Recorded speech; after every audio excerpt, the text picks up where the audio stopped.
Hello, everybody. My name is Tomás O'Leary. I'm president of Free ICT, and I'm presenting you here on some of the initiatives and successes we've had in our short existence since we've founded this nonprofit organization in 2014.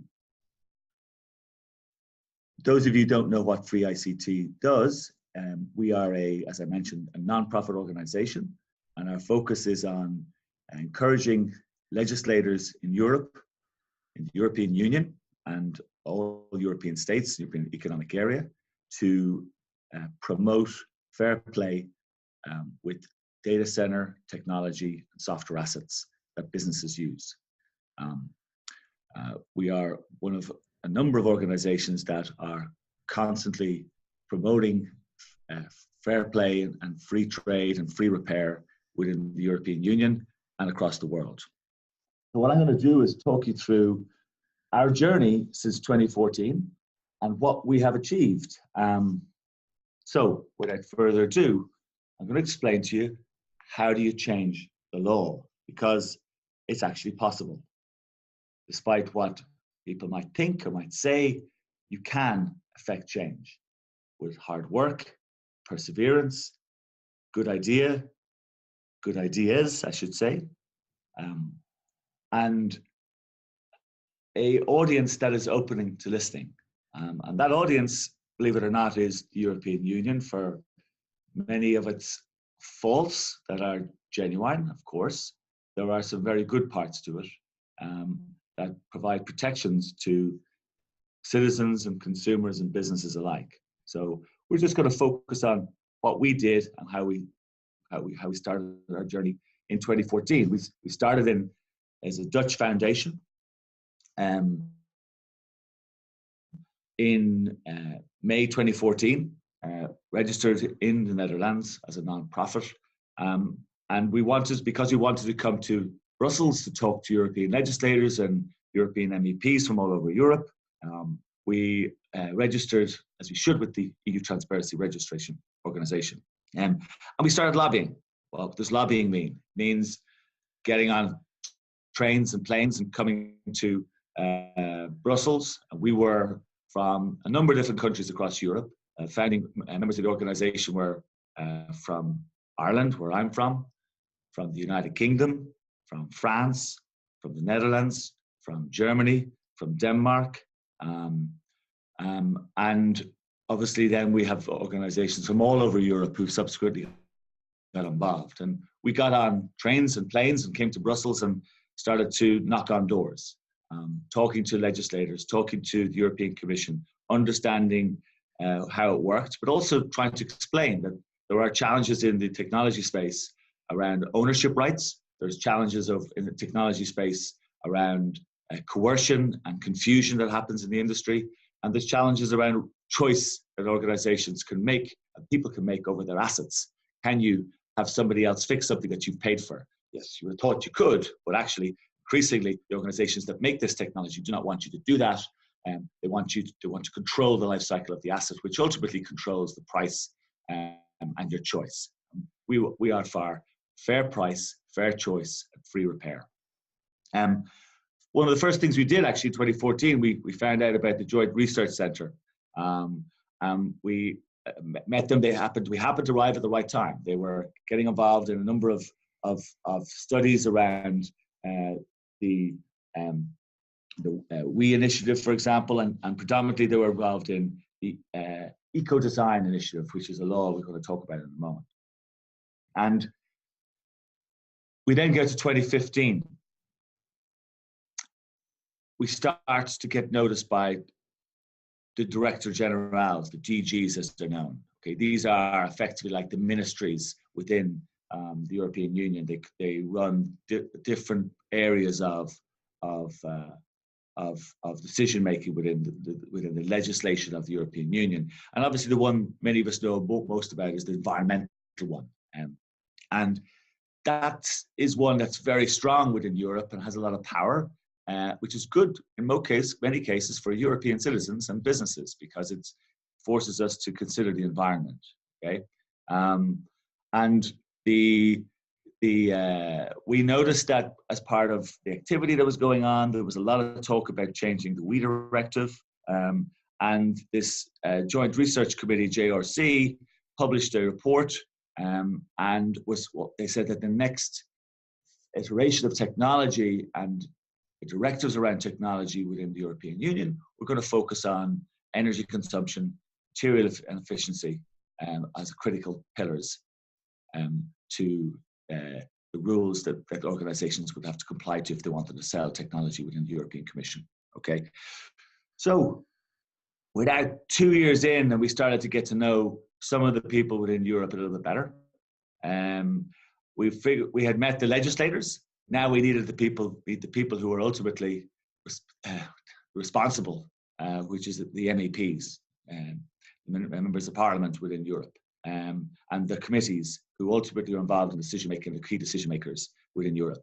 And there was studies around technical standards. There was discussion with small and medium enterprises. So we basically got on the bandwagon of anything we could put our hat to that we could get noticed. Okay, and we saw then ultimately what was coming down the traps from the Joint Research Committee, which was this eco-design directive that was being talked about. It was initially talked about as potential guidelines, and then ultimately was talked about as a potential set of laws, directives, which are effectively become laws within Europe.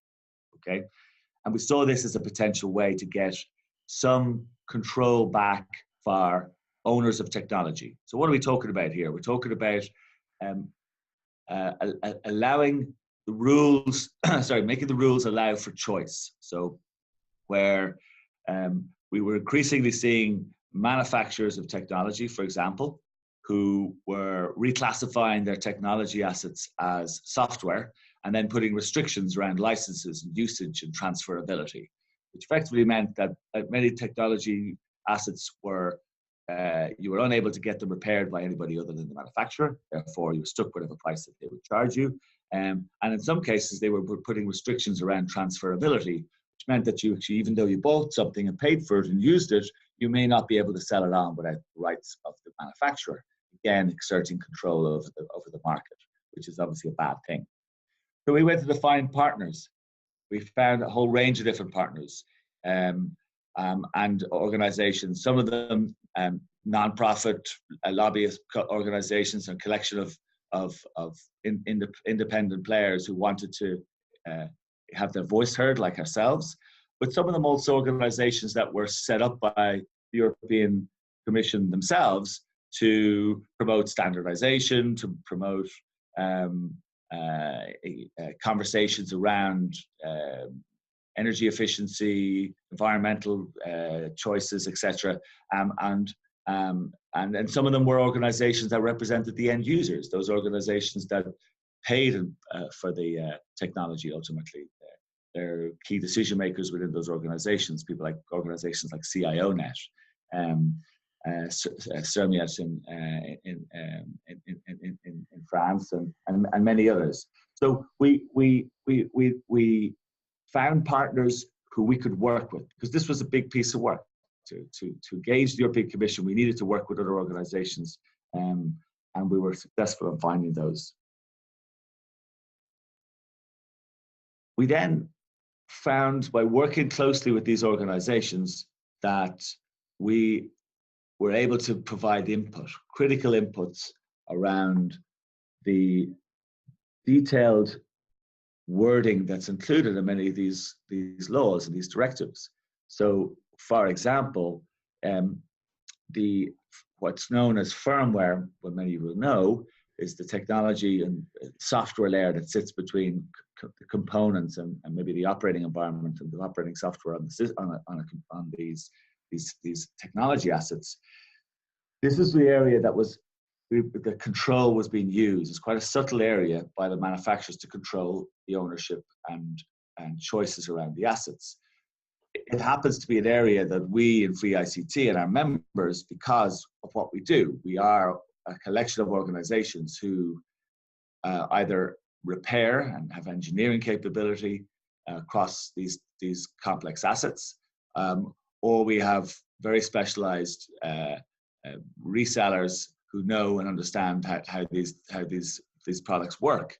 And what we were able to do is describe the challenges of this very complex layer of technology, and how by exerting control over this layer of technology known as firmware, how it would ultimately could impact the choices that people have around these assets.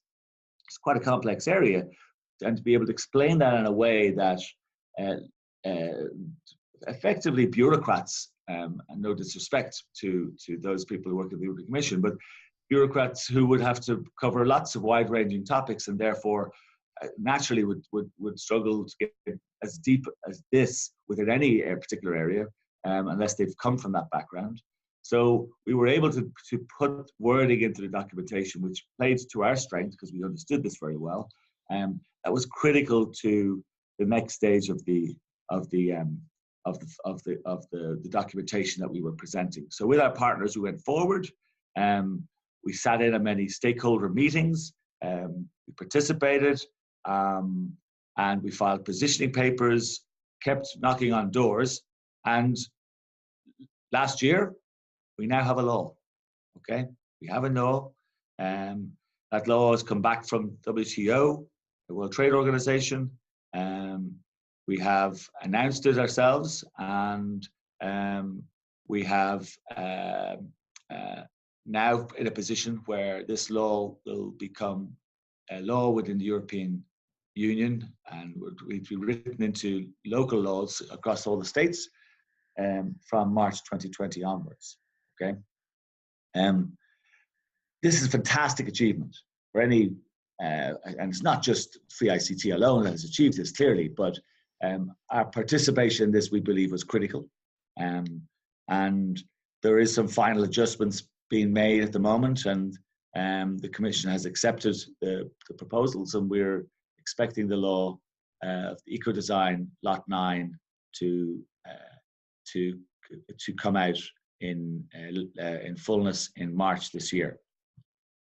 So I have a slide here from a presentation that we did to many of our interested organizations in Dublin in 2017, where we held a conference on this. And we presented a roadmap at the time where we had talked about what was going to happen and where we were at that time. And at the time, we were at the consultation stage only in June 2017. So we have come through all of the next stages in this, and the impact assessment, the inter-service consultation, the notification of the World Trade Organization, as I mentioned earlier, and we are now going towards the actual documentation that will ultimately become law in 2020. So what actually happened with everything that what we did? So effectively, the internal market and the Consumer Protection Committee suggestion was approved, and we're ensuring that all products that are sold, technology assets that are sold, data center assets, are robust and easily repaired and upgraded. That's a fundamental principle, which is a fantastic achievement. Okay, that we have the options to going to an independent repairer, and that each member state is encouraged to consider appropriate incentives for durable products, so products that can be repaired, that could help reduce waste clearly and grow jobs locally. The spare parts piece, which is critical to the function of the product, they should be replaceable and repairable and available. And this critical components like batteries and LEDs, this trend to fix them into products, unless it's absolutely justifiable for safety reasons, they're not allowed to do that anymore. Okay, so they have to be able to give reasons for that. So this is all in the design. Remember, this is at the design stage before it can be sold then ultimately, and it has to have the stamp of approval for these products to be allowable. So what does it cover? It's in particular, the Ecodesign was broken up to a whole range of lots. So the particular one we're talking about here is for Lot 9, it's data center equipment, so computers, storage devices, networking equipment that goes into data centers. There are other lots that cover other technology assets such as LEDs, televisions. There's other ones that cover white goods, etc. But the one we're particularly talking about is Lot 9. Okay, but this is what they actually agreed. And what it means is that firmware must be made available by manufacturers for new products as of March 2020. That's the first thing. They have to make firmware updates available. Now, it won't be free of charge necessarily, which is fine, because if there's effort gone into that, that's reasonable and fair. However, they have to be at a fair, transparent, and non-discriminatory cost. Okay. However, security and vulnerability updates and fixes. So if the product is flawed in any way and requires a fix, that will be made available for free, as well as security fixes. And this firmware, and because this is another potential gotcha, and this is why it's important to have organizations like us at the table, that they must keep it available for at least 7 years post the date of the last sale. Okay. I think they were talking about having it 8 years from the first going on the market. It's now 7 years from the last date of sale. Other particular restrictions around data protection, of course, given the importance of GDPR, must be included in it. So this is really, really good, and it provides a framework for further laws that will promote fair play. This is good for manufacturers to a point. Obviously, they would like it to be totally one-sided, but it's also good. It's really good for businesses, consumers, and those of us who are in free ICT or who are involved in repair and resale of these technology assets. So we're asking you, as those interested, who are involved in the industry, how can you help? We want your help. We need your help. We need your support. We need your support to provide assistance, help, contributions to papers. But obviously, if you're an organization, we want your help, obviously, with donations as well, because our work costs money, and we don't have an income stream other than our donors who provide us with funding to do what we do. And all of us, including myself, we're volunteer. This time we provide is on a voluntary basis, and we want to create a strong voice for our industry, but also as a platform for those users of the technology, the end users in the world who use this expensive technology that can be a heavy burden on budgets and businesses, particularly times of change and times of difficulty, whether it be data center assets that we're talking about here now, or software assets from many of the big mega vendors. Yeah, we are there as your voice, and we'd like you to be there with us side by side. Thank you.